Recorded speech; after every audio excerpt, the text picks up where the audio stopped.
Doctor Fakhruddin Ahmed বাংলাদেশের তত্ত্বাবধায়ক সরকারের ইতিহাসে অত্যন্ত চতুর এক ব্যক্তির নাম, যিনি দুর্দণ্ড প্রতাপে 2 বছর দেশ চালিয়েছেন। তার সময়ে বাঘে মহিষে এক ঘাটে জল খেয়েছে। দেশের 2 প্রধান রাজনৈতিক দল আওয়ামী লীগ ও বিএনপির শীর্ষ নেতা শেখ হাসিনা ও বেগম খালেদা জিয়া জেল খেটেছিলেন পাশাপাশি সেলে। পরপর 2 ঈদ কারাগারে কাটাতে হয়েছিল এই 2 নেত্রীকে। 2 দলের প্রধানকে জেলে পুরে ক্ষান্ত থাকেননি সেনা সমর্থিত ফখরুদ্দিন আহমেদ। 2 দলের শীর্ষ নেতা দুর্নীতিবাজ বিচ্ছিন্নতাবাদীদের বিরুদ্ধেও অ্যাকশনে নেমেছিলেন তারা। অথচ তত্ত্বাবধায়ক সরকারের প্রধান উপদেষ্টা হওয়ার কথাই ছিল না ডক্টর ফখরুদ্দিন আহমেদের। তার আগেই বিএনপি নেতৃত্বাধীন জোট সরকারের মেয়াদ শেষ হবার পর এক পর্যায়ে রাষ্ট্রপতি ইয়াজউদ্দিন আহমেদ নিজে তত্ত্বাবধায়ক সরকারের প্রধান হিসেবে দায়িত্ব গ্রহণ করেছিলেন, কিন্তু সেই সরকার ভেঙে গিয়েছিল। এরপরই শুরু হয়েছিল আরেকটি সরকার গঠনের প্রক্রিয়া। প্রথমে নোবেল বিজয়ী অধ্যাপক ইউনূসকে সরকারের প্রধান উপদেষ্টার প্রস্তাব দেওয়া হলে তিনি তাতে রাজি হননি। তখন ডক্টর ফখরুদ্দিন আহমেদ প্রস্তাব পেয়ে এগিয়ে আসেন। 2007 সালের 11 জানুয়ারি হঠাৎ করে ক্ষমতা গ্রহণ করে দেশের রাজনীতির কেন্দ্রবিন্দুতে পরিণত হন ডক্টর ফখরুদ্দিন আহমেদ। দায়িত্ব গ্রহণের পর তৎকালীন জাতীয় জীবনের রাজনৈতিক ও সামাজিক অস্থিরতা হ্রাসে গুরুত্বপূর্ণ অবদান রাখায় বেশ প্রশংসিত হন তিনি। সে সময় বিশ্বের সর্বাধিক দুর্নীতিগ্রস্ত দেশ হিসেবে পরিচিত বাংলাদেশে ফখরুদ্দিন আহমেদ দুর্নীতি বিরোধী নানা কার্যক্রম পরিচালনা করেন। সে সময় দেশে প্রায় 160 জন রাজনীতিবিদ, সরকারি কর্মকর্তা, নিরাপত্তা কর্মকর্তার নামে অর্থ আত্মসাৎ ও নানান অনিয়মের অভিযোগ এনে মামলা করা হয়, যার ফলে রাঘব বোয়ালদের অনেকে সুযোগ বুঝে দেশত্যাগ করেন। 2007 সালের 11 জানুয়ারি সেনাবাহিনীর হস্তক্ষেপে সংঘটিত রাজনৈতিক পরিবর্তন 1-11 নামে পরিচিতি লাভ করে।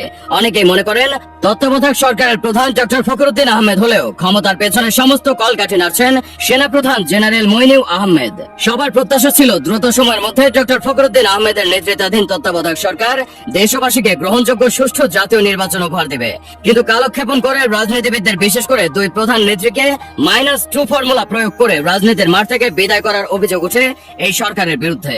সেনা সমর্থিত তত্ত্বাবধায়ক সরকারের আমলে 2007 সালের 16 জুলাই সুধা সাধনের বাসা থেকে পরোয়ানা ছাড়াই গ্রেপ্তার হন শেখ হাসিনা। রাখা হয় সংসদ ভবনে স্থাপিত অস্থায়ী কারাগারে।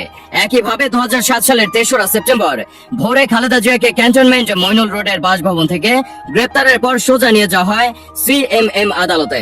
আদালতে জামিন নামঞ্জুর হলে তাকে জাতীয় সংসদ ভবন এলাকায় স্থাপিত সাব জেলে নিয়ে যাওয়া হয়। 2 নেত্রীকে পাশাপাশি সেলে রাখার পরই জনসাধারণের কাছে কৌতূহলের নাম হয়ে ওঠেন ফখরুদ্দিন আহমেদ। জানা যায় ডক্টর ফখরুদ্দিন আহমেদ 1940 সালের 1 মে মুন্সিগঞ্জ জেলার টুঙ্গিবাড়ি উপজেলায় ধেপুর ইউনিয়নের রবনগরকান্দি গ্রামে জন্মগ্রহণ করেন। তার পিতার নাম ডক্টর মইনুদ্দিন আহমেদ। তিনি 1961 সালে ঢাকা বিশ্ববিদ্যালয় থেকে অর্থনীতি বিষয়ে প্রথম শ্রেণীতে স্নাতকোত্তর ডিগ্রি লাভ করেন।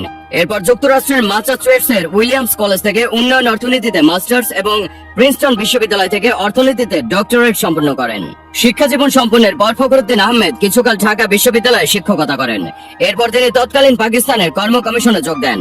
বাংলাদেশের স্বাধীনতার পর তিনি 1978 সাল পর্যন্ত চাকরি করেন বাংলাদেশ কর্ম কমিশনে।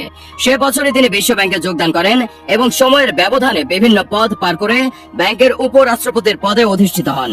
2001 সালের 19 নভেম্বর তিনি বিশ্ব ব্যাংকের তার পদ থেকে পদত্যাগ করেন এবং বাংলাদেশের কেন্দ্রীয় ব্যাংকের গভর্নর হিসেবে যোগদান করেন। 2005 সালে গভর্নর হিসেবে তার মেয়াদ অতিক্রমের পর তিনি পল্লী কর্ম সহায়ক ফাউন্ডেশনে কর্মরত ছিলেন। তত্ত্বাবধায়ক সরকারের প্রধান উপদেষ্টা হিসেবে 2 বছর দায়িত্ব পালনের পর 2008 সালের 29 ডিসেম্বর জাতীয় সংসদ নির্বাচন অনুষ্ঠিত হয়। এতে আওয়ামী লীগ 2/3 আসনে জয়ী হয়ে সরকার গঠন করলে ফখরুদ্দিন আহমেদ গঠিত তত্ত্বাবধায়ক সরকার বিলুপ্ত হয়ে যায়।